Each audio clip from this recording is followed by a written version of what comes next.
শারীরিক নির্যাতন করে খুন করেছে।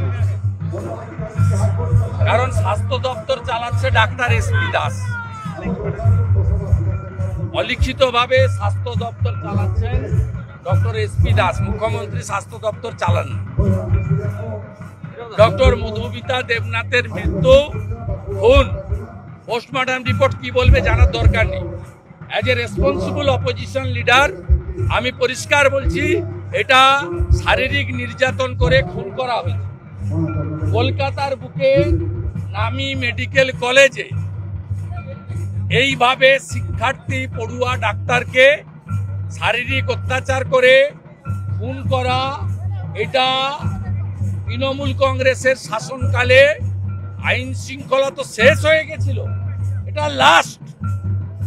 আমি গোটা রাজ্যের ছাত্র সমাজকে বলছি যে মাঠে নামুন, আপনারা নামুন, প্রয়োজনে পতাকা ছাড়া নামুন।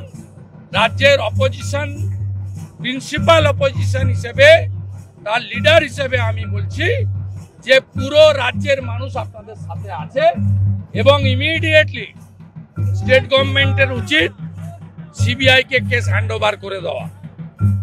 আর যদি না করেন, ওরা করবে না, তাহলে পরিবারকে বলবো যে আপনারা কোর্টের দ্বারস্থ হন। আপনারা যদি সহযোগিতা চান আমরা করব। আমাদের পক্ষ থেকে ওখানে সজল ঘোষ কাউন্সিলর সহ, ডাক্তার অর্চনা মজুমদার সহ অনেকেই আছেন। আপনারা যে কোনো ধরনের সহযোগিতা চাইলে আমরা প্রস্তুত দেওয়ার জন্য। শিলিগুড়ির পর জঙ্গলমহলে পর্যটক টানতে উদ্যোগ, ঝাড়গ্রামে 10 কোটি টাকা খরচ করে টাইগার সাফারি তৈরি করা হবে, মুখ্যমন্ত্রী তেমনটাই বলেছেন।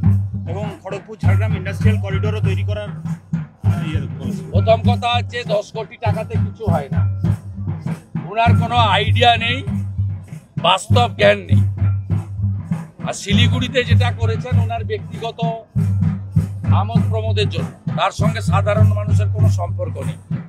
জঙ্গলমহলে যেভাবে গাছ চুরি ওরা করছে, উনি আজকে যাদের পাট্টা দিয়েছেন জঙ্গলমহলে, তার মধ্যে এমন 255 জন আছে যারা জঙ্গলমহলের লোক।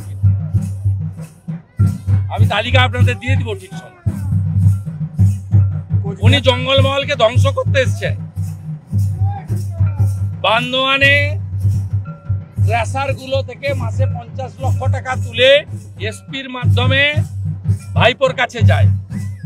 বাঁকুড়া জেলার প্রত্যেকটা বৈধ অবৈধ ঘাট, ইচ ঘাট 5 লক্ষ টাকা করে বালির। কত ঘাট আছে আপনি হিসাব করুন। বৈধ ঘাট যদি 200 থাকে, 2000 অবৈধ ঘাট আছে বাঁকুড়া জেলায়, ইন্টু 5 লাখ হিসাব করে বৈভব তৈরি তুলে দিয়ে আসছে।